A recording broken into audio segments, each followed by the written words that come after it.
ತಮ್ಮ ಜೊತೆ ಒಂದೆರಡು ವಿಚಾರಗಳನ್ನು ಹಂಚ್ಕೋಬೇಕು ಅಂದ್ಬಿಟ್ಟು ಇವತ್ತು ನಾನು ಬಂದಿದ್ದೀನಿ. ಕೆಲವು ದಿನಗಳ ಹಿಂದೆ ದಕ್ಷಿಣ ಕನ್ನಡಕ್ಕೆ ಪ್ರಧಾನಿ ಮೋದಿಯವರು ಬಂದಿದ್ರು. ಈ ಮೋದಿಯವರ ಆಗಮನದಿಂದ ನಮ್ಮ ದಕ್ಷಿಣ ಕನ್ನಡದ ಜನರು ಬಹಳಷ್ಟು ನಿರೀಕ್ಷೆಯನ್ನು ಕೂಡ ಇಟ್ಕೊಂಡ್ರು. ಕೊನೆಯ ಪಕ್ಷಕ್ಕನ ಈ ಡಬಲ್ ಇಂಜಿನ್ ಸರ್ಕಾರದಿಂದ ಅಚ್ಚೇ ದಿನ ನೋಡ್ಬೋದು ಅಂದ್ಬಿಟ್ಟು ನಿರೀಕ್ಷೆನಲ್ಲಿದ್ದರು. ಆದರೆ ಈ ಡಬಲ್ ಇಂಜಿನ್ ಸರ್ಕಾರದಿಂದ ಯಾವುದೇ ಒಂದು ಭರವಸೆ ಕೂಡ ಈಡೇರಲಿಲ್ಲ. ಇವತ್ತು ಜನರಲ್ಲಿ ನಿರೀಕ್ಷೆ ಏನಿತ್ತು, ಮತ್ತೆ ಬಿಜೆಪಿ ಕಾರ್ಯಕರ್ತರಲ್ಲಿ ವಿಶೇಷವಾಗಿ ನಿರೀಕ್ಷೆ ಏನಿತ್ತು ಅಂದ್ರೆ, ಇದು ದಕ್ಷಿಣ ಕನ್ನಡ ಕರಾವಳಿ ಭಾಗ ಏನಿದೆ ಇದು ಅವರ ಸಿದ್ಧಾಂತದ ಒಂದು ಪ್ರಯೋಗಾಲಯ ಆಗಿದೆ. It's a laboratory. ಅದಕ್ಕೆ ಹೆಚ್ಚು ರೀತಿಯಲ್ಲಿ ನಮಗೆ ಸಹಕಾರ ನೀಡಬಹುದು, ನಮ್ಮ ಅಭಿವೃದ್ಧಿಗೆ ಸಹಕಾರ ಕೊಡಬಹುದು, ನಮ್ಮ ಭರವಸೆಗಳೆಲ್ಲನೂ ಈ ಡಬಲ್ ಇಂಜಿನ್ ಸರ್ಕಾರ ಈಡೇರಿಸಬಹುದು ಅಂದ್ಬಿಟ್ಟು ಅವರಿದ್ರು. ಆದರೆ ಮೋದಿ ಅವರು ಬಂದು ಭಾಷಣ ಹೊಡೆದು ಹೋದ್ಮೇಲೆ ಜನರಿಗೆ ಅರಿವಾಗ್ಬಿಟ್ಟಿದೆ, ಬಿಜೆಪಿ ಕಾರ್ಯಕರ್ತರಿಗೆ ವಿಶೇಷವಾಗಿ ಅರಿವಾಗ್ಬಿಟ್ಟಿದೆ, ಈ ಡಬಲ್ ಇಂಜಿನ್ ಸರ್ಕಾರದಿಂದ ಬರೀ ಡಬಲ್ ಧೋಕಾ ಆಗ್ತಾ ಇದೆ ವಿನಃ ಜನರ ಅಭಿವೃದ್ಧಿ, ಈ ಪ್ರದೇಶದ ಅಭಿವೃದ್ಧಿ ಇವ್ರ ಕೈಲಿ ಆಗೋದಿಲ್ಲ ಅಂತ ಹೇಳಿ. ಈ ಮೊದಲೇ ಬೇಡಿಕೆ ಬಹಳಷ್ಟು ಜನರ ನಿರೀಕ್ಷೆ. ನಾನು ಯಾಕಂದ್ರೆ ಸಂವಹನ ಮತ್ತು ಸಾಮಾಜಿಕ ಜಾಲತಾಣದಲ್ಲಿ ನಾನು ಅಧ್ಯಕ್ಷನಾಗಿರೋದ್ರಿಂದ ನನ್ನ ಈ ಸೋಷಿಯಲ್ ಮೀಡಿಯಾನಲ್ಲಿ ಕೆಲವು ಜನ ಬಹಳಷ್ಟು ಫೀಡ್ಬ್ಯಾಕ್ ಕೊಡ್ತಾ ಇದ್ರು. ಬಹಳಷ್ಟು ಜನರ ಬೇಡಿಕೆ ಏನಿತ್ತು ಅಂದ್ರೆ, ತುಳು ಭಾಷೆ ಎಂಟನೇ ಪರಿಚಿತ ಸೇರ್ಪಡೆ ಆಗುತ್ತೆ ಅಂತ ನಿರೀಕ್ಷೆ ಇಟ್ಟಿದ್ರು. ಅವರು ತುಳುನಲ್ಲೂ ಮಾತಾಡ್ತಾರಂತ ಬಹಳ ಜನ ಅನ್ಕೊಂಡ್ರು. ಯಾಕಂದ್ರೆ ಎಲ್ಲ ಕಡೆ ಹೋದಾಗೆಲ್ಲ ಲೋಕಲ್ ಲ್ಯಾಂಗ್ವೇಜ್ ನಲ್ಲಿ ಮಾತಾಡ್ತಾರೆ. ಇಲ್ಲಿ ಕನ್ನಡನೂ ಬಿಡಿ ತುಳುನು ಮಾತಾಡಿದ್ದಾರೆ. ಸೊ ಪಾಪ ಬಹಳಷ್ಟು ಜನ ನಿರಾಸೆ ಆಗಿದ್ರು. ಮತ್ತೆ ನನಗೆ ಆಶ್ಚರ್ಯ ಏನಪ್ಪಾ ಅಂದ್ರೆ, ಈ ಭಾಗದಲ್ಲಿ ಬಂದು CM ಅವರು ಅಲ್ಲೇ ಇದ್ರು, ಮೋದಿ ಅವರು ಅಲ್ಲೇ ಇದ್ರು. ಅವ್ರು ಮನಸ್ಸು ಮಾಡಿದ್ರೆ ಅಲ್ಲೇ ಶ್ರೀ ಗುರು ನಾರಾಯಣ ಅವರ ಪೀಠ ಒಂದು, ಮತ್ತೆ ಏನೋ ನಿಮ್ಮ ನಿಗಮ ಏನು ಬೇಡಿಕೆ ಇತ್ತು, ಬಹಳ ವರ್ಷದ ಬೇಡಿಕೆ ಇದೆ, ಅದನ್ನ ಕೂಡ ಸ್ಥಾಪನೆ ಮಾಡಬಹುದು ಅಂತ ಬಹಳ ಜನ ನಿರೀಕ್ಷೆ ಇಟ್ಟಿದ್ರು. ಪ್ರಧಾನಮಂತ್ರಿ ಎದುರುಗಡೆನೆ ಮುಖ್ಯಮಂತ್ರಿಗಳು ಅನೌನ್ಸ್ ಮಾಡ್ತಾರೆ ಅಂತ ಬಹಳ ಜನ ನಿರೀಕ್ಷೆ ಇಟ್ಟಿದ್ರು. ಆದ್ರೆ ನನಗೆ ಅನೌನ್ಸ್ ಮಾಡಿಲ್ಲ, ಆಶ್ಚರ್ಯನೇ ಇಲ್ಲ, ಜನರ ನಿರೀಕ್ಷೆ ಇತ್ತು. ಇದು ಯಾಕೆ ನನಗೆ ಆಶ್ಚರ್ಯ ಇಲ್ಲ ಅಂದ್ರೆ, ಶ್ರೀ ನಾರಾಯಣ್ ಗುರುಗೆ ಇವರು ಪದೇ ಪದೇ ಅವಮಾನ ಮಾಡಿದ್ದಾರೆ ಬಿಜೆಪಿ ಅವರು. ಈ ಸರಿ ಅಂತಲ್ಲ, ಯಾವಾಗ ರಿಪಬ್ಲಿಕ್ ಡೇ ಟ್ಯಾಬ್ಲೋ ಆಗ್ಬೇಕಾಯ್ತು, ಸ್ತಬ್ಧ ಚಿತ್ರಧ್ವಜ ಮಾಡಬೇಕಾಗಿತ್ತು, ಅವಾಗ ಒಂದ್ಸರಿ ಅಲ್ಲ 2 ಸರಿ ತಿರಸ್ಕಾರ ಮಾಡಿದ್ದಾರೆ. ಆಗ ಕೂಡ ಇಲ್ಲಿ ಒಬ್ಬ ಬಿಜೆಪಿ ಲೀಡರು ಬಾಯಿ ತೆಗೆಯಕ್ಕೆ ತಯಾರಿರಲಿಲ್ಲ. ಮೊನ್ನೆ ಪಠ್ಯ ಪುಸ್ತಕ ಪರಿಷ್ಕರಣಾ ಸಮಿತಿನಲ್ಲಿ ಶ್ರೀ ಗುರುನಾರಾಯಣ ಅವ್ರದ್ದು ಚಾಪ್ಟರ್ ಬಿಟ್ಬಿಟ್ಟಿದ್ದಾರೆ. ಅವಾಗ ಕೂಡ ಒಬ್ಬ ಬಿಜೆಪಿ ಲೀಡರ್ ಮಾತಾಡಿದ್ರು.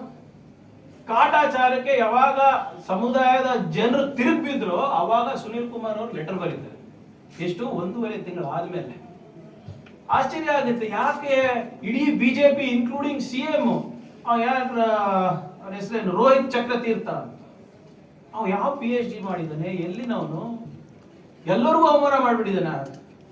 ಬಾಬಾ ಸಾಹೇಬ್ ಅಂಬೇಡ್ಕರ್ ಅವ್ರಿಗೆ ಬಿಟ್ಟಿಲ್ಲ, ಗಾಂಧೀಜಿ ಅವ್ರಿಗೆ ಬಿಟ್ಟಿಲ್ಲ, ಗುರು ನಾರಾಯಣ ಅವ್ರಿಗೆ ಬಿಟ್ಟಿಲ್ಲ, ಬಸವಣ್ಣನವ್ರಿಗೆ ಬಿಟ್ಟಿಲ್ಲ, ಶಂಕರಾಚಾರ್ಯ ಅವ್ರಿಗೆ ಬಿಟ್ಟಿಲ್ಲ, ಯಾರಿಗೂ ಬಿಟ್ಟಿಲ್ಲ. ವೈಜ್ಞಾನಿಕ ಮನೋಭಾವನೆ ಅಂತಾನೆ ಕೊಂದ್ಬಿಟ್ಟಿದ್ದಾರೆ ಈ ಬಿಜೆಪಿ ಸರ್ಕಾರ.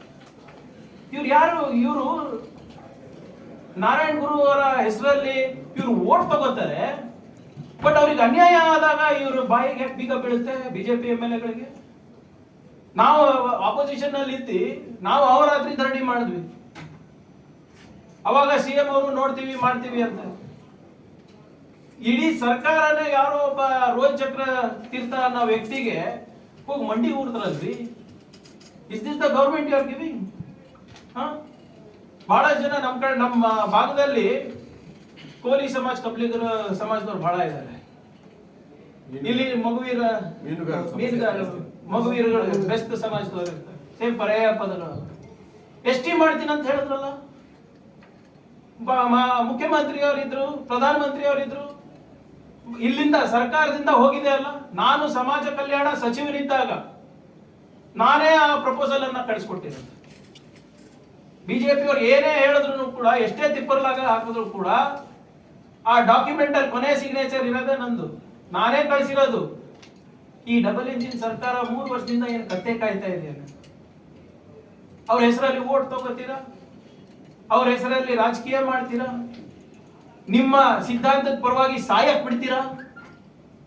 ಆದ್ರೆ ಅವರಿಗೆ ಅಭಿವೃದ್ಧಿ ಆಗ್ಬೇಕು, ಅವ್ರಿಗೆ ಏನಾದ್ರೂ ಅನುಕೂಲ ಆಗ್ಬೇಕು, ಸಮಾಜದಲ್ಲಿ ಸಮಾನತೆ ಸಿಗ್ಬೇಕು, ಆರ್ಥಿಕ ಸಮಾನತೆ ಸಿಗ್ಬೇಕು ಅಂದ್ರೆ ನೀವು ಸುಮ್ಮನೆ ಕೂತ್ಕೋತೀರಾ? ಏನ್ ಅಷ್ಟೆಂದ್ರಕ್ಕೇನ ನೀವು ಹೋಗಿ ಕೇಳಲಿಕ್ಕೆ ನಿಮ್ಮ ಪ್ರಧಾನ ಮಂತ್ರಿಗೆ ಸರ್ ಇದು ಯಾಕೆ ಆಗ್ತಾ ಇಲ್ಲ ಅಂತ? ಏನ್ ಅಷ್ಟೇನ್ ಹೆದರಿಕೆ ರೀ? ನೀವೇನ್ ಆಸ್ತಿ ಪಾಲ ಕೇಳಕ್ ಹೋಗ್ತಾ ಇರೋದು? ಜನರ ಪರವಾಗಿ ಮಾತಾಡ್ತಾ ಇರೋದಲ್ವಾ? ಈ ದೊಡ್ಡ ದೊಡ್ಡ ಕೆಲಸ ಬಿಟ್ಬಿಡಿ. ಯಾವ್ದೋ ಒಂದು ಈ ವಿಮಾನ ನಿಲ್ದಾಣನ ಖಾಸಗೀಕರಣ ಮಾಡ್ಬಿಟ್ಟು ಅದಾನಿ ಏರ್ಪೋರ್ಟ್ ಅಂತ ಇಟ್ಟಿದ್ದೀರಲ್ರಿ. ಕಾಂಗ್ರೆಸ್ನವ್ರು 75 ವರ್ಷ ಏನು ಮಾಡಿಲ್ಲ ಅಂತ ನೀವು ಬಂದಾಗಿಂದ 8 ವರ್ಷದಿಂದ ಬರೀ ನಮ್ಮ ಆಸ್ತಿ, ನಾವು ಕಟ್ಟಿರುವಂತ ಆಸ್ತಿಗಳೇ ಮಾರಾಟ ಮಾಡ್ತಾ ಇದ್ದೀರಲ್ಲ. ಜನರ ಬೇಡಿಕೆ ಏನಿತ್ತು? ವಿಮಾನ ನಿಲ್ದಾಣ ಕೋಟಿ ಚೆನ್ನೈ ಯುಗ ಪುರುಷರ ಹೆಸರಲ್ಲಿ ಮಾಡಬೇಕು ಅಂತ. ನೀವು ಅದಾನಿ ಹೆಸರಲ್ಲಿ ಮಾಡಕ್ ತಯಾರಿದ್ದೀರಾ? ಒಬ್ಬ ತತ್ವಜ್ಞಾನಿಯರ ಹೆಸರಲ್ಲಿ ಮಾಡ್ಲಿಕ್ಕೆ ಆಗೋದಿಲ್ವಾ ನಿಮ್ಗೆ? ಇತಿಹಾಸವನ್ನು ಸೃಷ್ಟಿ ಮಾಡೋದ್ರ ಹೆಸರಲ್ಲಿ ಮಾಡಕ್ ಆಗೋದಿಲ್ವಾ ನಿಮ್ಗೆ? ಏನ್ ಸಣ್ಣ ಕೆಲಸ ಇದು? ಮನುಷ್ಯ ಮಾಡಿದ್ರೆ ಮೋದಿ ಅವರು ಚುಟಕಿನಲ್ಲಿ ಮಾಡ್ಬೋದು ಎಲ್ಲ ಅಂತ ಹೇಳ್ತಿರಲ್ಲ. Where is it? ಏನಾಯ್ತು ಕರ್ನಾಟಕದಲ್ಲಿ? ಇವತ್ತು ಧಾರಾಕಾರ ಮಳೆಯಿಂದ, ಅತಿವೃಷ್ಟಿಯಿಂದ ನಿಮ್ಮ ಮಲೆನಾಡು ಇರ್ಬೋದು, ದಕ್ಷಿಣ ಕನ್ನಡ ಇರ್ಬೋದು, ಎಲ್ಲ ಇನ್ಫ್ರಾಸ್ಟ್ರಕ್ಚರ್ ಕಂಪ್ಲೀಟ್ ಕೊಲಾಪ್ಸ್ ಆಗ್ಬಿಟ್ಟಿದೆ. ನಾವು ನೋಡ್ತೀವಿ ದಿನ ನಿಮ್ಮ ಶಿರ್ಡಿ ಘಾಟ್ ರಸ್ತೆ ಬಗ್ಗೆ ಇರ್ಬೋದು, ಬೆಟ್ಟ ಕುಸಿತದ ಬಗ್ಗೆ ಇರ್ಬೋದು, ದಿನ ಟಿವಿನಲ್ಲಿ ನೋಡ್ತೀವಿ ನಾವು. ಏನ್ ಕೊಟ್ಟಿದಾರಪ್ಪ? ಕಳೆದ 3 ವರ್ಷದಿಂದ ಅತಿವೃಷ್ಟಿ ಆಗ್ತಾನೆ ಇದೆ. ಒಂದು ಸ್ಪೆಷಲ್ ಟಾಸ್ಕ್ ಫೋರ್ಸ್ ಮಾಡಿಬಿಟ್ಟು ಇವರಿಗೆ ಇನ್ಫ್ರಾಸ್ಟ್ರಕ್ಚರ್ ಏನ್ ಬೇಕು ಅಂತ ಒಂದು ಮನವಿ ಕೊಟ್ರ? ಅಮಿತ್ ಶಾ ಅವ್ರು ಬಂದಿದ್ರಲ್ಲ ಬೆಂಗಳೂರಿಗೆ. Amit Shah is the head of NDRF. ಅವ್ರ ಮುಖಾಂತರನೇ ಇದಕ್ಕೆಲ್ಲ ದುಡ್ಡು ಬರೋದು. ಒಬ್ಬರನ್ನ ಮಂತ್ರಿ ಮಂಡಲದಲ್ಲಿ ಪಟ್ಟಿ ಮಾಡಿ ಎಷ್ಟು ನುಕ್ಸಾನ್ ಆಗಿದೆ, ಎಷ್ಟು ನಷ್ಟ ಆಗಿದೆ, ಬೆಳೆ ಹಾನಿ ಎಷ್ಟಾಗಿದೆ, ಇನ್ಫ್ರಾಸ್ಟ್ರಕ್ಚರ್ ಎಷ್ಟಾಗಿದೆ, ರೋಡ್ಸ್ ಎಷ್ಟಾಗಿದೆ, ಅಣೆಕಟ್ಟು ಎಷ್ಟು ಹೊಡೆದಿವೆ, ಒಂದು ಲಿಸ್ಟ್ ಮಾಡೋಣ ಕೇಳಿದ್ರ ಅಲ್ಲಿ? ಈಗ ಹೇಳ್ತಾ ಇದ್ರೆ 7,500 ಕೋಟಿ ರೂಪಾಯಿ ಆಸ್ ಪರ್ NDRF. ನಿಜವಾಗ್ಲೂ ನೋಡಿದ್ರೆ 30-40 ಸಾವಿರ ಕೋಟಿ ರೂಪಾಯಿ ಆಗ್ತಾ ಇದೆ ಪ್ರತಿ ವರ್ಷ. 3 ವರ್ಷದಿಂದ ನಮ್ಗೆ ಸಿಗ್ತಾ ಇರೋದೇನು? ಬಿಡಿ ಕಾಸು 1,000 ಕೋಟಿ ರೂಪಾಯಿ, 2,000 ಕೋಟಿ ರೂಪಾಯಿ. ಅದನ್ನಾನೇ ಇವರೇನು ದೊಡ್ಡದಾಗಿ ಬಿಜೆಪಿ ಅವರು ಹೇಳ್ತಾರೆ ನಾವು ಕೊಟ್ಟಿದ್ವಿ ಮಾಡಿದ್ವಿ ಅಂತ. GST ರಿಯಂಬರ್ಸ್ಮೆಂಟ್ ಕೊಡಕ್ಕಾಗಿಲ್ಲ, ಯೋಗ್ಯತೆ ಇಲ್ಲ ಈ ಸರ್ಕಾರಗಳಿಗೆ. ಆರ್ಥಿಕವಾಗಿ ಪ್ರಗತಿಪರ ಇರುವಂತ ಕರ್ನಾಟಕಕ್ಕೆ ಇವ್ರು ಸಾಲಗಾರರು ಮಾಡಿಬಿಟ್ಟಿದ್ದಾರೆ. We are the second highest income tax payers in the country, one of the top 3 GST paying States in the country. ಅವ್ರಿಗೆ ಸಾಲದಲ್ಲಿ ಮುಳುಗಿಸ್ಬಿಟ್ಟಿದ್ರಲ್ರಿ ಕನ್ನಡಿಗರನ್ನ. ಯಾಕಂದ್ರೆ ನೀವು ಹೋಗಿ ಮೋದಿ ಹತ್ರ ಬಾಯಿ ಬಿಚ್ಚಲಿಕ್ಕೆ ತಯಾರಿಲ್ಲ. ನಿಮ್ಗೆ ಅದೇ ಮುಖ್ಯ ಆಯ್ತಾ? ಕನ್ನಡಿಗರು ಹೆಂಗಾನ ಸಾಯ್ಲಿ? You are making them dead under debt, a prosperous state. You are crushing us. ಇವ್ರ ಆರ್ಥಿಕ ನೀತಿಗಳಿಂದ ಇವರಿಗೆ ಯಾವುದೇ ರೀತಿಯಾದ ಜನರ ಪರವಾಗಿ ಇಲ್ಲ ಈ ಸರ್ಕಾರ. ಬರೇ ಅವರಿಗೆ ಒಂದರಲ್ಲೇ ಇಂಟ್ರೆಸ್ಟ್ ಏನಪ್ಪಾ ಅಂದ್ರೆ ಕಮಿಷನ್. ಇದು ಕಾಂಗ್ರೆಸ್ ಆರೋಪ ಅಲ್ಲ. ಈ ಆರೋಪ ಮಾಡ್ತಾ ಇರೋದು ಬಿಜೆಪಿದವರೇ. ಯೋಗೇಶ್ವರ್ ಅವ್ರು ಹೇಳಿಲ್ವಾ ಈ ಸರ್ಕಾರ ಭ್ರಷ್ಟ ಸರ್ಕಾರ ಅಂತ? ವಿಶ್ವನಾಥ್ ಅವ್ರು ಹೇಳಿಲ್ವಾ ಕಾರ್ಯಕರ್ತರು ಈ ಸರ್ಕಾರದಲ್ಲಿ ಸಂತುಷ್ಟರಿಲ್ಲ, ಸಮಾಧಾನ ಇಲ್ಲ, ಕೆಲಸ ಆಗ್ತಾ ಇಲ್ಲ ಅಂತ ವಿಶ್ವನಾಥ್ ಅವ್ರು ಹೇಳ್ತಾರೆ. ಯತ್ನಾಳ್ ಅವ್ರು ಹೇಳ್ತಾರೆ 2,500 ಕೋಟಿ ರೂಪಾಯಿ ಕೊಟ್ರೆ ಮುಖ್ಯಮಂತ್ರಿ ಕುರ್ಚಿ ನಂದು ಆಗ್ತಾ ಇತ್ತು ಅಂತ ಹೇಳ್ತಾರೆ. ಇದು ನಾವ್ ಹೇಳ್ತಾ ಇರೋದ? ರೇಣುಕಾಚಾರ್ಯ ಅವ್ರು ಏನ್ ಹೇಳ್ತಾರೆ? Political secretary to the CM. ಅವ್ರು ಹೇಳ್ತಾರೆ ಸರ್ಕಾರದ ಏನು ನಡೀತಾ ಇಲ್ಲ, ನನ್ನ ಕೆಲಸ ಆಗ್ತಾ ಇಲ್ಲ. One of the most respected ministers in the cabinet Madhuswamy ಅವ್ರು ಏನ್ ಹೇಳ್ತಾರೆ? ಈ ಸರ್ಕಾರ ನಡೀತಾ ಇಲ್ಲಪ್ಪ, ಸುಮ್ಮನೆ ತಳ್ಕೊಂಡು ಹೋಗ್ತಾ ಇದೀವಿ, ಮ್ಯಾನೇಜ್ ಮಾಡ್ತಾ ಇದೀವಿ. ಏನ್ ನಡೀತಾ ಇದೆ ಇದ್ರಲ್ಲಿ? ಇದು ಕಾಂಗ್ರೆಸ್ ಅವ್ರು ಹೇಳ್ತಾ ಇರೋದು. ಏನಾದ್ರು ಕಾಂಗ್ರೆಸ್ನವ್ರು ಹೇಳ್ತಾರೆ, ಏನೋ ಹೇಳ್ತಾರೆ. ಬಿಜೆಪಿದವ್ರು ಹೇಳ್ತಾ ಇರೋದಲ್ಲ ಇದು. KS ಈಶ್ವರಪ್ಪ ಅವರು ಯಾವತ್ತಾನ ನೀವು ನೋಡಿದೀರಾ? ಒಬ್ಬ ಸಂಪುಟ ಸಚಿವ ಗವರ್ನರ್ ಬರೆಯೋದು ನೋಡಿದೀರಾ? Against is own government. Eshwarappa ಅವ್ರು ಬರ್ದಿಲ್ವಾ? ಏನಂತ ಬರೆದ್ರು? ನನ್ನ ಇಲಾಖೆನಲ್ಲಿ ನಂಗೆ ಗೊತ್ತಿರಲ್ಲ ಅಂದ್ರೆ ಅನುದಾನ ಬಿಡುಗಡೆ ಆಗ್ತಾ ಇದೆ, ಹಸ್ತಕ್ಷೇಪ ನಡೀತಾ ಇದೆ. ಇದು ಸರ್ಕಾರದಲ್ವಾ? ಅವ್ರು ಯಾಕೆ ರಾಜೀನಾಮೆ ಕೊಟ್ರು? ಮತ್ತೆ ಈ ಗಂಡ ಹೆಂಡತಿ ಜಗಳದಲ್ಲಿ ಬಿಜೆಪಿ ವರ್ಸಸ್ ಬಿಜೆಪಿ ಇರೋದಿಲ್ಲಿ. ಈ ಗಂಡ ಹೆಂಡತಿ ಜಗಳದಲ್ಲಿ ಕೂಸ್ ಬಡುವಾಯ್ತು ಅಂತ ನಮ್ ಕಡೆ ಹೇಳ್ತಾರೆ. ಅದೇ ಆಗ್ತಾ ಇದೆ ಇವತ್ತು ನಮ್ಮ ಕರ್ನಾಟಕ ರಾಜ್ಯದ. ಇವತ್ತು ಏನಾಗಿದೆ? ಲಾ ಅಂಡ್ ಆರ್ಡರ್ ಕಂಪ್ಲೀಟ್ ಆಗಿ ಕೊಲಾಪ್ಸ್ ಆಗ್ಬಿಟ್ಟಿದೆ. ನೀವೇ ನೋಡಿದ್ರಿ, ಇಲ್ಲಿನ ಪರಿಸ್ಥಿತಿ ನೋಡಿ, ಮಲ್ನಾಡು ಪರಿಸ್ಥಿತಿ ನೋಡಿ. 2-3 ಮಂತ್ರಿಗಳಿಗೆ ನಿಮ್ಮ ಬಿಜೆಪಿ ರಾಜ್ಯ ಅಧ್ಯಕ್ಷರಿಗೆ ಮಂತ್ರಿಗಳಿಗೆಲ್ಲ ದಿಗ್ಬಂಧನ ಹಾಕಿದ್ ಎಲ್ಲಿ ಸ್ವಾಮಿ? ಇಲ್ಲೇ ತಾನೆ, ಈ ಭಾಗದಲ್ಲಿ ತಾನೆ. ಯಾಕೆ ದಿಗ್ಬಂಧನ ಹಾಕಿದ್ರು? ನಿಮ್ಗೆ ಕಾರ್ಯಕರ್ತರಿಗೆ ರಕ್ಷಣೆ ಇಲ್ಲ ಅಂತೆ. ಯಾರ್ರೀ ನಿಮ್ಮ ಎಕ್ಸ್ಪೆರಿಮೆಂಟ್ ಮಾಡ್ತಾ ಇರೋದು ಇಲ್ಲಿ? Who is responsible for this? ABVP ಅವರು ನಿಮ್ಮ ಪಕ್ಷದವರೇ, ನಿಮ್ಮ ಪಕ್ಷದ ವಿದ್ಯಾರ್ಥಿ ಘಟಕದವರು ಹೋಗ್ಬಿಟ್ಟು ಹೋಮ್ ಮಿನಿಸ್ಟರ್ ಆಫೀಸ್ ಕಚೇರಿ ಮೇಲೆ ದಾಳಿ ಮಾಡ್ತಾರೆ. ಇದಾ ನಿಮ್ದು ಕಾನೂನು ಸುವ್ಯವಸ್ಥೆ? ಗುಂಡಾಗಳು ಬೆಳೆಸ್ತಾ ಇದ್ದೀರಾ ನೀವು? Where is it? ನಾವೇನಾದ್ರೂ ಅರ್ಧ ಜ್ಞಾನೇಂದ್ರ ಅವ್ರಿಗೆ ಕೇಳಿದ್ರೆ ಇಲ್ಲಪ್ಪ ಕಾಂಗ್ರೆಸ್ನವರು ನಮ್ಗೆ ರೇಪ್ ಮಾಡ್ತಾ ಇದ್ದಾರೆ. ಇದು ಭಾಷೆ ಅವರು. ಅಯ್ಯೋ ಅನ್ಸುತ್ತೆ ಕಟೀಲ್ ಅವ್ರಿಗೆ ನೋಡ್ಬಿಟ್ಟು. ಈ ಭಾಗದಲ್ಲಿ ಅವರು ಬಹಳ ಪವರ್ಫುಲ್ ಲೀಡರ್ ಅನ್ಕೊಂಡಿದ್ದೆ ಸರ್. ಕೌಡೆ ಕಾಸ್ಟ್ ಕೀಮತ್ ಇಲ್ಲ ಅವ್ರ ಮಾತಿಗೆ. ಅವ್ರ ಕಾರ್ಯಕರ್ತರೇ ಕೊಡ್ತಾ ಇಲ್ಲ ಬೆಲೆ ಅವರಿಗೆ. ಬಿಜೆಪಿ ಯಡಿಯೂರಪ್ಪ ಅವ್ರು ಹೇಳ್ತಾರೆ ಅವ್ರು ಚೇಂಜ್ ಆಗ್ಬಹುದು ಅಂತ. ಅವ್ರ ಕಟೀಲ್ ಅವ್ರು ಹೇಳ್ತಾರೆ ನನ್ಗೆ ಯಾರು ಚೇಂಜ್ ಮಾಡ್ಲಿಕ್ಕೆ ಆಗಲ್ಲ ಅಂತ. ಅವ್ರ ಜಗಳ ನಮ್ದಲ್ಲ ಇದು. ಏನ್ ಕಟೀಲ್ ಅವರು ಏನ್ ಹೇಳ್ತಾರಪ್ಪ ಅವರು? ಪಾಪ ಮೊನ್ನೆ ಮೋದಿ ಅವರು ಬಂದಿದ್ರು. He is the state president. Forget that. He is also the MP of this region. ಅವ್ರ ಹೆಸರನ್ನ ಹೇಳಿದ್ರೇನ್ರಿ ಅವರು ಮೋದಿ ಅವರು ಕಟೀಲ್ ಅವ್ರದಾಗೆ? ಯಾಕೆ? ನಾನು ಎಂದೂ ಇದು ಕೇಳೇ ಇಲ್ಲ. ಇವ್ರು ಎಷ್ಟು ವೀಕ್ ಇದಾರೆ ಅಂದ್ರೆ ಯತ್ನಾಳ್ ಅವರೇ ಬಾಯಿಗೆ ಬಂದಂಗೆ ಮಾತಾಡ್ತಾರೆ, ಬೇರೆ ಶಾಸಕರ ಬಾಯಿಗೆ ಬಂದಂಗೆ ಮಾತಾಡ್ತಾರೆ. ಒಂದು ನೋಟಿಸ್ ಕೊಟ್ಟಿದ್ದಾರೆ ಇವರು. ಮತ್ತೆ ನಮ್ಮ ಪಕ್ಷದ ಶಿಸ್ತು ಬಗ್ಗೆ ಮಾತಾಡ್ತಾರೆ, DK ಶಿವಕುಮಾರ್ ಅವ್ರ ಬಗ್ಗೆ ಮಾತಾಡ್ತಾರೆ, ಸಿದ್ದರಾಮಯ್ಯ ಅವ್ರ ಬಗ್ಗೆ ಮಾತಾಡ್ತಾರೆ. ತಮ್ಮ ತಟ್ಟೆನಲ್ಲಿ ಹೆಗಣ ಬಿದ್ದಿದ್ರೆ ಬೇರೆಯವ್ರ ತಟ್ಟೆನಲ್ಲಿ ನೊಣ ಹುಡ್ಕಕ್ ಹೋಗಿದ್ರು. ಏನಕ್ಕೆ? What is the thing? ಯಾಕೆ ಬಿಟ್ ಕಾಯಿನ್ ಬಗ್ಗೆ ಯಾಕೆ ಮಾತಾಡಲ್ಲ? ಇಲ್ಲಿ ಪತ್ರಕರ್ತರ ಮಿತ್ರರು ಇದೆ, ದಯವಿಟ್ಟು ನನ್ನ ವತಿಯಿಂದ ನೀವು ಒಂದು ಪ್ರಶ್ನೆ ಕೇಳ್ಬಿಡಿ. ಬಿಟ್ ಕಾಯಿನ್ ಏನಿದೆ ಸರ್ ನಿಮ್ದು? ಯಾಕೆ ಪ್ರಿಯಾಂಕ್ ಪದೇ ಕೇಳ್ತಾ ಇದ್ದಾನೆ, ನೀವು ಯಾಕೆ ಉತ್ತರ ಕೊಡ್ತಾ ಇಲ್ಲ ಬಿಟ್ ಕಾಯಿನ್ ಬಗ್ಗೆ? ಮಿಕ್ಕಿದೆಲ್ಲ ಮಾತಾಡಕ್ತಾ ಇದ್ದಾರೆ. ಬಿಟ್ ಕಾಯಿನ್ ಅಂದ ತಕ್ಷಣ ಯಾಕೋ ಬಾಯಿಗೆ ಬೀಗ ಹಾಕ್ಬಿಡ್ತಾರೆ. ವೈ? ಯಾರಾದ್ರೂ ನಾನು ಅಲ್ಪ ರಾಜಕೀಯ ಅನುಭವದಲ್ಲಿ ಯಾವತ್ತೂ ಕೂಡ ಜನರು ಸಾಮಾಜಿಕ ಜಾಲತಾಣದಲ್ಲಿ ನಮಗೆ MP ಬೇಡ, ಮೋದಿ ಬರೋದಕ್ಕಿಂತ ಪ್ರಧಾನಮಂತ್ರಿ ಬರೋದಕ್ಕಿಂತ ಮುಂಚೆನೆ ಈ MP ಬದಲಾವಣೆ ಆಗ್ಬೇಕು ಅಂತ ಅಭಿಯಾನ ನಡೆಸ್ತಾರೆ. ಏನ್ this is the state of BJP ಅವರಿಗೆ ಏನಾಗ್ಬಿಟ್ಟಿದೆ? ಅವರಿಗೆ ಒಂದೇ ಒಂದು ಸೊಲ್ಯೂಷನ್ ಟು ಆಲ್ ಪ್ರಾಬ್ಲಮ್ಸ್. ಏನು?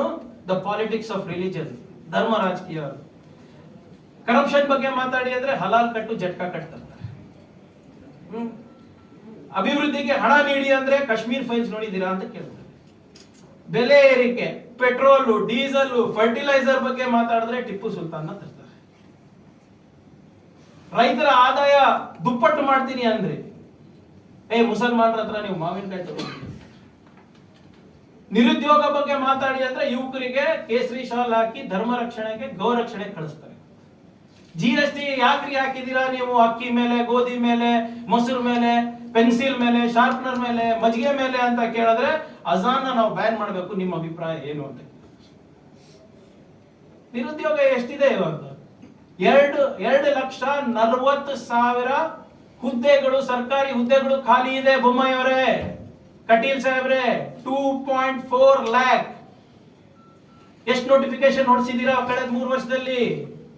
ಎಷ್ಟು ಎಕ್ಸಾಮ್ ನ ಕರೆಕ್ಟ್ ಆಗಿ ನಡೆಸಿದ್ರ? ಒಂದು ಗವರ್ಮೆಂಟ್ ಅಪಾಯಿಂಟ್ಮೆಂಟ್ ಆಗಿದೆಯಾ ಇವ್ರ ಯೋಗ್ಯತೆಗೆ?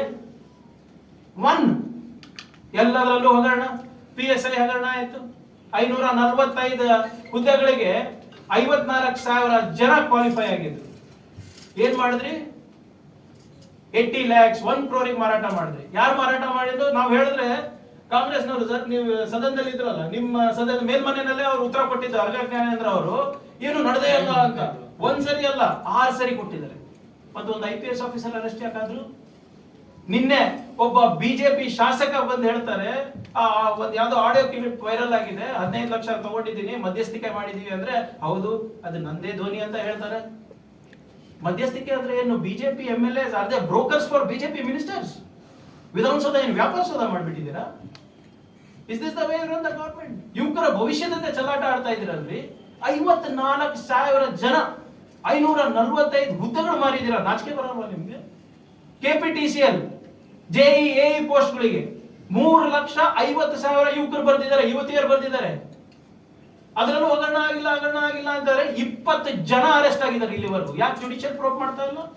ನಾವೇನಾದ್ರೂ ಜುಡಿಷಿಯಲ್ ಪ್ರೋಬ್ ಕೇಳಿದ್ರೆ ಇಲ್ಲ ಕಾಂಗ್ರೆಸ್ ಅವರ ಹೆಸರು ಬರುತ್ತೆ. ಅರೆ ಬರಲ್ರಿ, ನಿಮ್ಗೇನು ಕಾಂಗ್ರೆಸ್ ತಾನೇ ಬರುತ್ತೆ, ಒಳಗಾಕಿ ನಿಮ್ಗೆ ತಾಕತ್ತಿದ್ರೆ. Why are you hesitant? Judicial probe ಮಾಡ್ಲಿಕ್ಕೆ ಯಾಕೆ ಇವ್ರು ಹಿಂಜರಿತಾ ಇದ್ದಾರೆ? PWD, JE ನಲ್ಲಿ ಹಗರಣ, ಅಸಿಸ್ಟೆಂಟ್ ಪ್ರೊಫೆಸರ್ ನಲ್ಲಿ ಹಗರಣ, ವೆಟನರಿನಲ್ಲಿ ಮತ್ತೆ ಹಾರ್ಟಿಕಲ್ಚರ್ ನಲ್ಲಿ ಹಗರಣ, KPSC ಮತ್ತು KEA ನಲ್ಲಿ ನನ್ನ ಪ್ರಕಾರ ಕಳೆದ 2-3 ವರ್ಷದಲ್ಲಿ ಒಂದು 8-10 ನೋಟಿಫಿಕೇಶನ್ ಆಗಿರ್ಬೇಕು. 18ರಿಂದ 20 ಲಕ್ಷ ಯುವಕರು ಯುವತಿಯರು ಈ ಎಕ್ಸಾಮ್ಗಳು ಬರೆದಿದ್ದಾರೆ. ಎಲ್ಲದರಲ್ಲೂ ಭ್ರಷ್ಟಾಚಾರ ಆಗಿದೆ. ತನಿಖೆ ಮಾಡೋದು ತಾಕತ್ತಿದೆಯಾ ಈ ಸರ್ಕಾರಕ್ಕೆ? ಕಾಂಗ್ರೆಸ್ನವ್ರು ತಾನೇ ಸಿಕ್ಕಾಕೊಳ್ಳೋದು. ನಿಮ್ಗೇನು ಹೆದರಿಕೆ ಇದೆ? ನಿಮ್ಮ MLA ಹೇಳ್ತಾ ಇದ್ದೇನೆ, ಧ್ವನಿ ನಂದು, ನಾನು 15 ಲಕ್ಷ ತಗೊಂಡಿದ್ದೀನಿ, ಮಧ್ಯಸ್ಥಿಕೆ ಮಾಡಿದ್ದೀನಿ ಅಂದ್ಬಿಟ್ಟು. ಇದಕ್ಕಿಂತ ಸಾಕ್ಷಿ ಬೇಕಾ? ಕಾಂಟ್ರಾಕ್ಟರ್ ಅಸೋಸಿಯೇಷನ್ ದವರು 40% ಸರ್ಕಾರ ಒಂದ್ಸರಿ ಅಲ್ಲ 2 ಸರಿ ಪತ್ರ ಬರೆದಿದ್ದಾರೆ ಮುಖ್ಯಮಂತ್ರಿಗಳಿಗೆ. ರೂಪ್ಸ್ ಅಂದ್ಬಿಟ್ಟು ಏಜೆನ್ಸಿ ಅಸೋಸಿಯೇಷನ್ 13,000 ಸ್ಕೂಲ್ಗಳು ಇದರಲ್ಲಿ ರಿಜಿಸ್ಟರ್ಡ್ ಆಗಿದ್ದಾರೆ. ಏನೇ ಶಿಕ್ಷಣದ ನೀತಿ ಮಾಡಬೇಕಾದ್ರೆ ಇವ್ರಿಗೆ ಕರ್ಸಿ ಕೂಡಿಸಿ ಅವರಿಗೆ ಸಲಹೆ ಪಡಿತೀರಾ, ಅವರು ನಿಮ್ ವಿರುದ್ಧ ಪತ್ರ ಬರೆದ ತಕ್ಷಣ ಅದು ಅಸೋಸಿಯೇಷನ್ ಡಿಸ್ಕ್ರೆಡಿಟೆಡ್ ಮಾಡ್ಬಿಡ್ತೀರಾ? ಯಾಕೆ ತನಿಖೆ ಕೂಡಿಸ? ಇವತ್ತು ರಚನೆ ಮಾಡಿದ್ದಾರೆ ಅನ್ಸುತ್ತೆ. ನೀನು ಇವತ್ತು CID ಏನೋ ಒಂದು ಸ್ಪೆಷಲ್ ತಂಡ ರಚನೆ ಮಾಡಿದ್ದಾರೆ. ವಿದ್ಯಾರ್ಥಿಗಳಿಗೆ ಈ ಎಜುಕೇಶನ್ ಅಲ್ಲೂ ಹಗರಣ, ಇವತ್ತು ಉದ್ಯೋಗ ಕೊಡೋದ್ರಲ್ಲೂ ಹಗರಣ. ಇವತ್ತು IPS IAS ಆಫೀಸರ್ಸ್ ಅರೆಸ್ಟ್ ಆಗ್ತಾ ಇದ್ದಾರೆ. ಕಾರಣ ಏನಿವತ್ತು? ಯುವಕರಿಗೆ ಏನಾದ್ರೂ ನೀವು ಉದ್ಯೋಗ ಕೊಡ್ರಪ್ಪ ಅಂದ್ರೆ ಕೇಸರಿ ಶಾಲ್ ಹಚ್ಬಿಟ್ಟು ನೀವು ಅವರಿಗೆ ಗೋರಕ್ಷಣೆ ಧರ್ಮರಕ್ಷಣೆ ಪಾಠ ಹೇಳ್ಕೊಡ್ತೀರಾ? ನಿಮ್ ಮಕ್ಳಿಗೆ ಯಾಕಿಲ್ಲ? ತೆಗೀರಿ. ಬಿಜೆಪಿ ಮಂತ್ರಿಗಳು MLAಗಳು ಮಕ್ಳು ಏನೇನ್ ಮಾಡ್ತಾ ಇದಾರೆ ತೆಗೀರಿ. ಎಲ್ಲರೂ ಅಮೆರಿಕಾನಲ್ಲಿ ಓದ್ತಾ ಇದಾರೆ, ಇಂಗ್ಲೆಂಡ್ ನಲ್ಲಿ ಓದ್ತಾ ಇದಾರೆ, ಉದ್ಯಮಿಗಳಾಗಿದ್ದಾರೆ, ಒಳ್ಳೊಳ್ಳೆ ಇಂಟರ್ನ್ಯಾಷನಲ್ ಸ್ಕೂಲ್ಗಳು ಕಟ್ತಾ ಇದಾರೆ. ಅವರಿಗೆಲ್ಲ ಧರ್ಮರಕ್ಷಣೆ ಇಲ್ಲ, ಗೋರಕ್ಷಣೆ ಇಲ್ಲ. ಎಷ್ಟು ಜನ ಬಿಜೆಪಿ ಮಂತ್ರಿಗಳು ಶಾಸಕರ ಮಕ್ಕಳು ಗೋಶಾಲೆನಲ್ಲಿ ದುಡಿತಾರೆ ತೋರಿಸ್ಬಿಡಿ ನನಗೆ. ಎಷ್ಟು ಜನ ಈ MLAಗಳು ಗೋಮೂತ್ರ ಕುಡಿತಾರೆ ತೋರಿಸ್ಬಿಡಿ ನನಗೆ. ಎಷ್ಟು ಜನ ಈ ಯಾವ್ದೋ ಒಂದು ಪೋಷಣೆ ಅಂತ ಬಂದಿದಲ್ಲ ಯೋಜನೆ, ಎಲ್ಲಿ ನೀವು ಗೋಮಾತೆ ಅವ್ರನ್ನ ಇದು ಮಾಡಕ್ಕೆ, ರಕ್ಷಣೆ ಮಾಡ್ಲಿಕ್ಕೆ, ಪೋಷಣೆ ಮಾಡ್ಲಿಕ್ಕೆ ಇದೇನೋ ಒಂದು ಸ್ಕೀಮ್ ತಂದಿದ್ದಾರೆ. ಎಷ್ಟು ಜನ ಅಡಾಪ್ಟ್ ಮಾಡಿದಾರಪ್ಪ MLAಗಳು, ಬಿಜೆಪಿ MLAಗಳು? ಗೋಶಾಲೆ ಅಲ್ಲ ಸರ್, ಗೋಶಾಲೆನಲ್ಲಿ ಒಂದು ಹಸುವಿಗೆ ನೀವು ಸಾಕ್ಬೋದು. ಅದಕ್ಕೆ ಒಂದೇನೋ ಒಂದು ಇದು ಇದೆ, ಪೋಷಣೆ ಅಂತ ಯೋಜನೆ ಇದೆ, ಅಡಾಪ್ಷನ್ ಸ್ಕೀಮ್ ಇದೆ. ಎಷ್ಟು ದತ್ತು ತಗೊಳ್ಳಿಕ್ಕೆ ಎಷ್ಟು ಜನ ಬಿಜೆಪಿ ಮುಂದೆ ಬಂದಿದ್ದಾರೆ ಹೇಳಿ? ಬಡವ್ರ ಮಕ್ಕಳಿಗೆ, ಹಿಂದುಳಿದ ವರ್ಗದವರಿಗೆ, ದಲಿತರ ಮಕ್ಕಳಿಗೆ ಕೇಸರಿ ಶಾಲ್ ಹಾಕ್ಬಿಟ್ಟು ಧರ್ಮ ರಕ್ಷಣೆಗೆ. ನಿಮ್ಮ ಮಕ್ಕಳೆಲ್ಲ ಒಳ್ಳೊಳ್ಳೆ ವಿದ್ಯಾಸಂಸ್ಥೆಯನ್ನು ಕಟ್ಟಬೇಕು, ಒಳ್ಳೊಳ್ಳೆ ಉದ್ಯಮಿಗಳಾಗಬೇಕು, ಬಡವ್ರ ಮಕ್ಕಳು ಸಾಯ್ಬೇಕಾ ಇವತ್ತು? UP ಮಾಡಲ್ ತರ್ತಾರಂತೆ. UP ಮಾಡಲ್ ಎಷ್ಟು ಜನ ದಕ್ಷಿಣ ಕನ್ನಡದವ್ರು ಹೋಗಿ UP ನಲ್ಲಿ ದುಡಿತಾರ್ರಿ? ಜನ ಉದ್ಯೋಗ ಹುಡ್ಕೊಂಡು ಕರ್ನಾಟಕಕ್ಕೆ ಬರ್ತಾರೆ ಹೊರತು ಇಲ್ಲಿನ ಜನ ಹೋಗಿ UP BR ನಲ್ಲಿ ಉದ್ಯೋಗ ಹುಡುಕ್ತಿಲ್ಲ. UP ಮಾಡಲ್ ತರ್ತಾರಂತೆ. ನಾಚಿಕೆ ಬರ್ಬೇಕು. ಇವತ್ತು UP ನಲ್ಲಿ ಏನ್ ಇವತ್ತು ಈ ಅವರ ವಾರಣಾಸಿ ಘಾಟ್ ನಲ್ಲಿ ಬೇರೆ ಘಾಟ್ಗಳಲ್ಲೆಲ್ಲ ಲೇಸರ್ ಶೋ ಹೊಡಿತಾ ಇರ್ತಾರಲ್ಲ ರಾಮ ಮಂದಿರ ಇದರಲ್ಲಿ, ಆ ಲೇಸರ್ ಶೋ ದುಡ್ಡೆಲ್ಲ ನಾವು ಕನ್ನಡಿಗರು ಕಟ್ತಾ ಇರೋದು ನೆನಪಿರ್ಲಿ. 15 ಫೈನಾನ್ಸ್ ಕಮಿಷನ್ ನಲ್ಲಿ ನಮ್ಗೆ ಆಗ್ತಾ ಇರೋ ಅನ್ಯಾಯದಿಂದ ನಾವು ಏನಾದ್ರೂ 100 ರೂಪಾಯಿ ಕಟ್ತಾ ಇದ್ರೆ ನಮ್ಗೆ ವಾಪಸ್ ಬರ್ತಾ ಇರೋದು 17 ರೂಪಾಯಿ ಅಷ್ಟೇ. ಮಿಕ್ಕಿದ ದುಡ್ಡು ಈ UP BR ಗೆ ಹೋಗ್ತಾ ಇದೆ. ಅವ್ರ ಅಭಿವೃದ್ಧಿ ಆಗ್ಲಿ ಕೊಡೋಣ, ಫೆಡರಲ್ ಸ್ಟ್ರಕ್ಚರ್ ನಲ್ಲಿ ಅವರು ನಮ್ಮ ಅಣ್ಣ ಕಟ್ಲಿ, ಏನಾದ್ರು ಅಣೆಕಟ್ಟನ ಕಟ್ಲಿ, ದೊಡ್ಡದಾಗಿ ಇನ್ಫ್ರಾಸ್ಟ್ರಕ್ಚರ್ ಮಾಡ್ಲಿ. ಅಲ್ಲಿ ಲೇಸರ್ ಶೋ ಮಾಡ್ತಾರಲ್ಲ UP ಯೋಗಿ ಆದಿತ್ಯನಾಥ್ ಅವರು, ಎಲ್ಲ ಕನ್ನಡಿಗರ ದುಡ್ಡ್ರಿ. ಆ UP ಮಾಡಲ್ ತರ್ಬೇಕಂತ ಇದೀರಾ ಇಲ್ಲಿ? ಕುವೆಂಪು ಅವರ ನಾಡಿದು, ಶಾಂತಿಯ ತೋಟದ ನಾಡಿದು, ಶ್ರೀ ಗುರುನಾರಾಯಣ ಅವರ ನಾಡಿದು. ಕುವೆಂಪುನು ಬಿಟ್ಟು ಯಾರಿಗೂ ಬಿಟ್ಟಿಲ್ಲ ಸರ್. ಈಗ ಬಸವಣ್ಣನೇ ಬಿಟ್ಟಿಲ್ಲ ಅಂದ್ರೆ ಕುವೆಂಪು ಹೆಂಗ್ ಬಿಡ್ತಾರೆ? ಶಂಕರಾಚಾರ್ಯಗೆ ಬಿಟ್ಟಿಲ್ಲ ಅಂದ್ರೆ ಕುವೆಂಪು ಹೇಗ್ ಬಿಡ್ತಾರೆ? ಆದ್ರಿಂದ ದಯವಿಟ್ಟು ನಾನು ತಮ್ಮ ಮುಖಾಂತರ ಮನವಿ ಮಾಡ್ಕೋತಾ ಇದ್ದೀನಿ ನಮ್ಮ ದಕ್ಷಿಣ ಕನ್ನಡ ಜನತೆಗೆ, ಎಸ್ಪೆಷಲಿ ಯುವಕರಿಗೆ, ಈ ಬಿಜೆಪಿ ಅವರ ಮತ್ತು RSS ಅವರ ಹಳ್ಳಕ್ಕೆ ಬೀಳಕ್ ಹೋಗ್ಬೇಡಿ, ಈ ಅವರ ಬಲೆಗೆ ಬೀಳಕ್ ಹೋಗ್ಬೇಡಿ. ಮೊನ್ನೆ ಶಿವಮೊಗ್ಗದಲ್ಲಿ ಬಂದ್ ಆಗಿತ್ತಲ್ಲ ಕೋಮಗಲಭೆಗಳಿಂದ, ಒಂದು ವರದಿ ಕೊಟ್ಟರು ಸರ್ಕಾರಕ್ಕೆ. 2 ದಿನ ಬಂದ್ ಆಗಿದ್ಕೆ 300 ಕೋಟಿ ನಷ್ಟ ಆಯ್ತಂತೆ. ಅದಾನಿ ಅಂಬಾನಿದಲ್ಲ ಅದು ಆಗಿರೋದು ನಷ್ಟ. ಸಣ್ಣ ಪುಟ್ಟ ವ್ಯಾಪಾರಸ್ಥರು, ಬೀದಿ ವ್ಯಾಪಾರಸ್ಥರು, ಸಣ್ಣ ಪುಟ್ಟ ಅಂಗಡಿದವರು ಏನಿತ್ತು 300 crores